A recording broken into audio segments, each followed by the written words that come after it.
함께 요한이 전한 거룩한 복음입니다. 주님 영광 받으소서. 그때 예수님께서 제자들에게 말씀하셨다.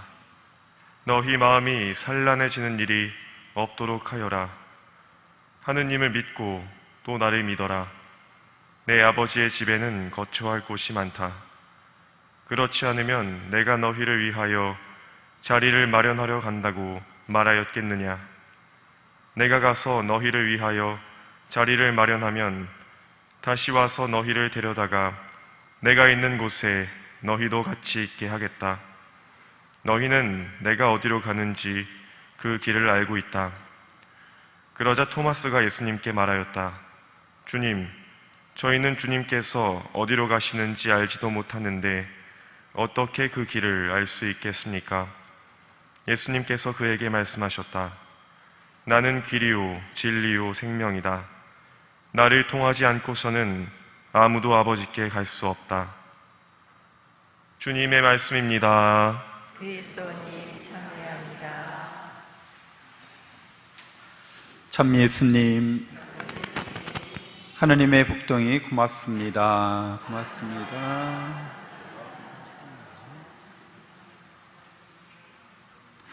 네, 오늘 우리는 제1독서에서 바오로 사도가 구약을 간략히 요약하면서 하나님의 약속이 이루어졌다고 이렇게 선포하고 그 약속이 기쁜 소식이라고 이렇게 선포하는 그런 장면을 보게 됩니다. 성경 전체는 우리가 핵심 메시지를 그렇죠, 사랑으로 알아들을 수가 있습니다. 성경은 사랑에 대해서 이야기하고 있는데 이 세상의 창조가 하나님의 사랑으로 이루어졌다고 이야기하고 있습니다. 사랑 안에서 인간의 죄도 설명하고 있어요. 그렇죠. 그러니까 죄는 하나님을 사랑하지 않는 것을 죄라고 하는 것이죠.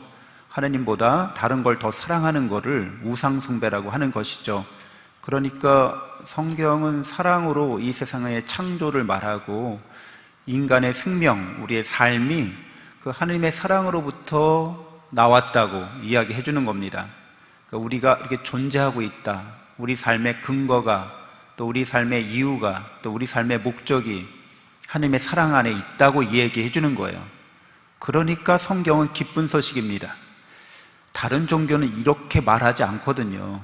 다른 종교는 그렇게 사랑으로 이 세상이 창조됐다고 말하지도 않고 우리가 사랑으로 존재하고 있다. 사랑이 우리의 이유고 근거고 목적이고 삶의 전체적인 의미다. 이렇게 이야기해 주지 않습니다. 그 성경은 우리에게 사랑에 대해서 이야기해 주고 있고 하나님께서 우리를 태어나기 전부터 사랑하고 계셨기 때문에 여러분 태어나기 전부터 사랑받았다는 거 말하는 것은 하나님께서는 전지전능하시고 전선하신 그분께서는 우리가 몇 년도에 태어나서 몇 년도에 살다가 죽을지를 이미 알고 계시잖아요. 내가 태어나기 전에도 이미 알고 계시잖아요. 그래서 우리가 태어나기 전에도 하나님 우리를 사랑하고 계셨다는 겁니다. 우리가 이 세상을 떠나고 죽은 뒤에도 여전히 그 사랑 안에 있습니다. 그래서 예수님을 통해서 이 사랑의 약속이 이루어졌다라고 말하는 거예요. 하나님의 사랑이 짝사랑이 되어서는 사랑이 성취되었다 말할 수 없습니다. 그러니까 사랑을 약속하시고 우리를 사랑하시는데 문제는 우리가 하나님을 사랑하는가라는 것에 달려있죠. 그래야지만 사랑은 이루어지는 것이기 때문에 그래서 우리의 창조의 목적이 이루어지고 우리가 구원받은 존재로서 살게 되는 거죠. 인생을 살다 보면 여러 가지 일을 겪을 수 있습니다. 그런데 그런 일들의 모든 의미는 결국 사랑 안에서 풍요롭게 해답을 찾을 수 있습니다. 또 찾아야만 합니다. 사랑 안에서 그런 일들의 의미를 찾지 못하면 무의미하게 되는 거죠. 목적을 찾지 못하게 되는 거죠. 이유를 찾지 못하게 되는 거죠. 그런 경우를 우리는 절망적인 상황이라고 합니다. 살긴 살되 왜 사는지 모르고 사는 거죠. 그냥 되는 대로 사는 겁니다. 왜 이런 일이 나에게 닥치는지도 도대체 이해할 수가 없게 되는 겁니다. 예수 그리스도는 당신의 십자가의 죽음과 부활로 우리에게 그 사랑의 성취를 이루어 주십니다. 왜냐하면 예수님은 하느님의 아드님이시면서 또 사람의 아들이기 때문에 그러합니다. 예수님은 하느님이시며 사람이시기 때문에 예수님 안에서 하느님과 인간의 사랑이 성취된 것이죠. 그래서 예수 그리스도를 믿는 사람들은 이제 그 하느님과 인간 사이의 사랑의 약속에 참여한 사람들이 되는 겁니다. 여러분 세례 받으셨을 때 그 사랑의 약속에 여러분들도 참여자가 된 거죠. 그 사랑의 약속을 인간 사회에서 가장 유사하게 표현해낼 수 있는 것이 바로 혼인계약이 되겠습니다. 그러니까 이 혼인계약에 비추어서, 사랑의 약속에 비추어서 하느님과 인간 사이, 하느님과 나 사이에 이런 사랑의 약속이 어떻게 성취되어 가는지를 예수님을 통해서 우리가 깨닫고 믿게 됩니다. 오늘 복음에서 예수님이 나는 아버지 집에 가는데 너희가 있을 곳을 마련하러 간다라고 말씀해 주세요. 아버지 집에는 있을 곳이 많다는 거예요. 이 말은 이스라엘 사람들의 혼인 양식, 혼인의 방식을 이야기해 줍니다.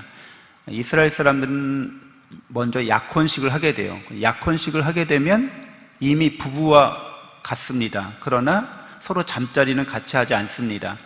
그렇게 약혼식을 하고 나서 이제 신랑이 될 사람은 아버지 집에 가서 신부가 함께 있을 집을 마련합니다. 그것이 대략 한 1년 정도 걸리는 거죠. 그래서 그 사이에 신랑과 신부 사이의 연락은 이제 혼인계약이 이루어진, 혼인을 했을 때 혼인식이 이루어졌을 때 이제 혼인계약을 하게 되고 1년 동안 아버지 집에서 있을 곳을 마련하고 그 다음에 신랑의 친구와 신부의 친구들이 서로 연락을 이렇게 주고받는 거죠. 어떻게 돼가고 있다. 그래서 아버지가 이제 준비사항을 보고 신부를 데려와라 그러면은 이제 집을 떠나는 거야. 그렇죠. 신부 집을 향해서. 그리고 이제 신랑의 친구들이 먼저 가서 이렇게 외칩니다. 그러면 신부의 친구들이 마중 나와서 그 얘기를 듣고 이제 신부에게 전해주는 거죠. 또 성대한 혼인잔치가 일어나게 됩니다. 그러니까 예수님께서는 우리를 혼인 계약을 이루어 주시고 이제 아버지 계신 곳에 가셔서 우리가 있을 것을 마련하신다는 뜻이 되겠습니다. 당신이 혼인의 주체자로서 신랑이 되시는 거죠. 그리고 예수님을 믿는 사람들은 누구나 신부가 되는 겁니다. 그래서 예수님을 믿는 사람들의 모임, 교회를 예수 그리스도의 정배라고도 합니다. 신부라고도 하는 거죠. 우리 모두는 이 사랑의 계약에 속한 사람들이에요. 그러니까 여러분들은 늘 하나님의 사랑을 받고 있는 것이고 그것이 예수님이 우리에게 보여주신 길입니다. 사랑의 길. 예수님을 통해서 우리는 사랑의 길을 어떻게 우리의 인생길을 그 사랑 안에서 걸어가야 할지 알게 됩니다.